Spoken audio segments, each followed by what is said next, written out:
Hello everyone, welcome to Neutron. So today we are going to do connectors part 2. Okay, so this is the weekly schedule of the class and you can take a screenshot of it. Okay, so आज हम क्या करेंगे, connectors on the basis of sequence. ठीक है, मतलब अगर आपके पास मान लीजिए कि चार चीज आप पॉइंट आउट करना चाहते हो तो आप उसको पहले क्या करोगे, उसको आप मेंशन करोगे firstly, then secondly, then thirdly and fourthly. ठीक है, तो पहला क्या है हमारा वर्ड फर्स्टली, इसका मीनिंग क्या हो गया, पहले तो. ठीक है, तो इसका एक एग्जांपल हम देखते हैं कि इसको हम कैसे यूज कर सकते हैं. ठीक है, the problems are twofold, firstly economic and secondly political. तो क्या कह रहा है कि प्रॉब्लम जो है वो दो तरीके का है, उसमें से सबसे पहला इंपॉर्टेंट कौन सा है, वो इकोनॉमिक है, और दूसरा क्या है, पॉलिटिकल है. ठीक है, ओके. नेक्स्ट क्या है हमारा, सेकेंडली. तो हमने जो पहला एग्जांपल लिया उससे भी हम समझ सकते हैं क्योंकि उसमें सेकेंडली का भी यूज किया गया है.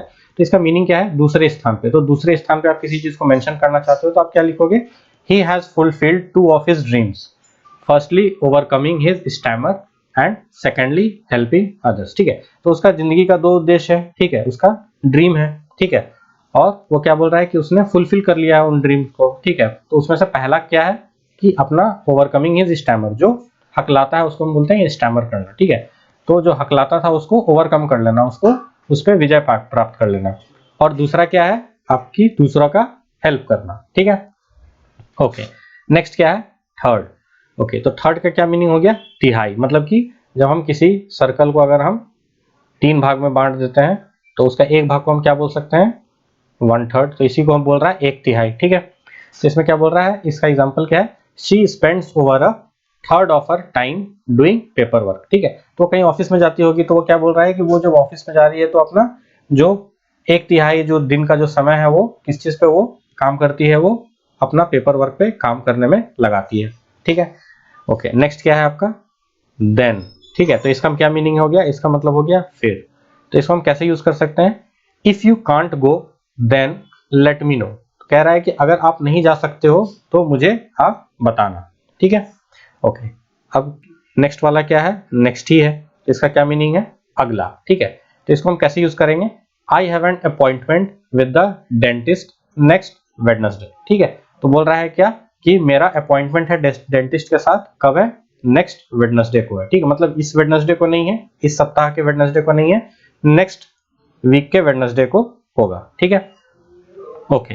नेक्स्ट क्या है आपका, आफ्टरवर्ड्स. तो इसका क्या मीनिंग हो गया, बाद में. इसको हम कैसे यूज करेंगे, she had an operation on her leg and afterwards was unable to walk for at least a month. ठीक है, तो क्या बोल रहा है कि उसका पैर में ऑपरेशन हुआ लेग पे. ठीक है, और क्या क्या है, आफ्टरवर्ड्स क्या हुआ कि वो उसके वजह से क्या ऑपरेशन हो गया, तो ऑब्वियस बात है वो चल नहीं पाएगी. तो वही बोल रहा है कि she was unable to walk for at least a month, कम से कम एक महीने के लिए वो चल नहीं पा रही. ठीक है, ओके. नेक्स्ट क्या है आपका, फाइनली.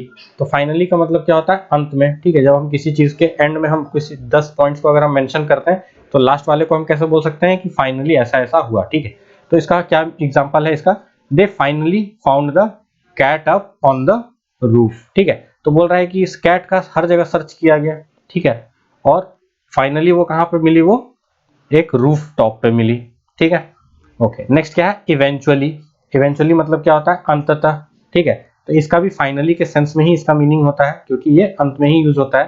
ठीक है, मगर इसको हम इसका यूसेज थोड़ा दूसरे तरीके का है. ठीक है, इसमें क्या बोल रहा है, इसमें इवेंचुअली मतलब होता है कि एज अ रिजल्ट, इसको ऐसे समझ सकते हैं. ठीक है, तो इसका क्या है, eventually we will reach the point where the technology does everything we need it to do. ठीक है, तो बोल रहा है कि एट लास्ट हम उस पॉइंट पोजीशन पे पहुंच जाएंगे, उस पॉइंट पे पहुंच जाएंगे क्योंकि हमारा टेक्नोलॉजी बहुत ही ज्यादा विकसित हो रहा है. ठीक है, तो एक ऐसा पॉइंट आएगा जब टेक्नोलॉजी जो है सब चीज करेगा जो हम चाहते हैं. ठीक है, तो इसका मतलब ये हुआ. ओके, अब नेक्स्ट क्या है, प्रीवियसली. ठीक है, तो अगर हम किसी पास्ट के चीज को बताने का जब हम कोशिश करते हैं तो उसमें हम उस समय हम क्या यूज करते हैं, प्रीवियसली. तो इसका मीनिंग क्या हो गया, पहले से.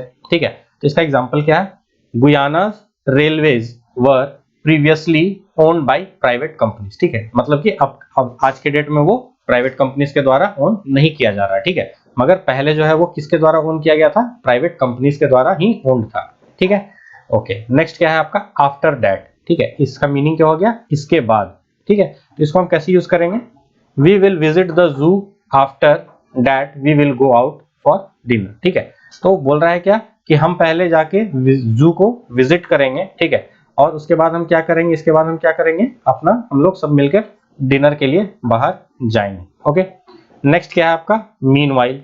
ठीक है, तो इसका मीनिंग क्या हो गया, इस दौरान, मतलब हम कोई काम कर रहे हैं और उसके दौरान में जब कुछ चीज होता है तो उस केस में हम क्या यूज करते हैं, मीनवाइल का हम यूज करते हैं। ठीक है, तो इसको हम सेंटेंस में कैसे समझ सकते हैं, एग्जांपल के तौर पे, he can come back to work when he is feeling better but meanwhile he should be resting as much as possible. ठीक है, बोल रहा है कि वो काम पे वापस आ सकता है जब वो अपने आप को फील बेटर करेगा, जब उसे अच्छा महसूस होगा, मगर तब तक उस दौरान आपको क्या करना चाहिए, आपको रेस्ट करना चाहिए जितना आप कर सकते हो। ठीक है, नेक्स्ट क्या है आपका, सिक्वेंशियली। सिक्वेंशियली मतलब क्रमानुसार। ठीक है, तो इसका हम कैसे यूज कर सकते हैं इसको सेंटेंस में, इसका एग्जांपल है, users need not work through the exercises sequentially but can choose according to the immediate need. ठीक है, तो बोल रहा है कि आप वर्कआउट जब कर रहे हो, जब आप एक्सरसाइज कर रहे हो, तो आपको कोई जरूरी नहीं है कि आप जैसा आपको बताया गया आप उसी तरीके से सीक्वेंस में करो, मगर but you can choose according to immediate need. ठीक है, बट आप उसको अपने नीड के अकॉर्डिंग आप उसको कर सकते हो उस एक्सरसाइज को। ठीक है, जैसे बहुत सारे एक्सरसाइज होंगे। ठीक है, जैसे कि आपका अपर टॉर्सो होगा, उसका एक्सरसाइज एक होगा, एक दिन आपका क्या होता है, शोल्डर का होता है, ठीक है, और ट्राइसेप्स का होता है, और तीसरे दिन आपका क्या होता है, आपका लेग का होता है। ठीक है, तो आप जैसा चाहो आप उस तरीके से अपने नीड के अकॉर्डिंग आप कर सकते हो। मान लीजिए कि आप एथलीट हैं तो आपको पैर का एक्सरसाइज करना है, तो आप पहले उसको कर लो। ठीक है, okay, so by this we come to the end of the today's session. Thank you so much for your time and patience, and please do like, share and subscribe to my channel, and do not forget to press the bell icon so that you can get regular updates about my upcoming video. Thank you.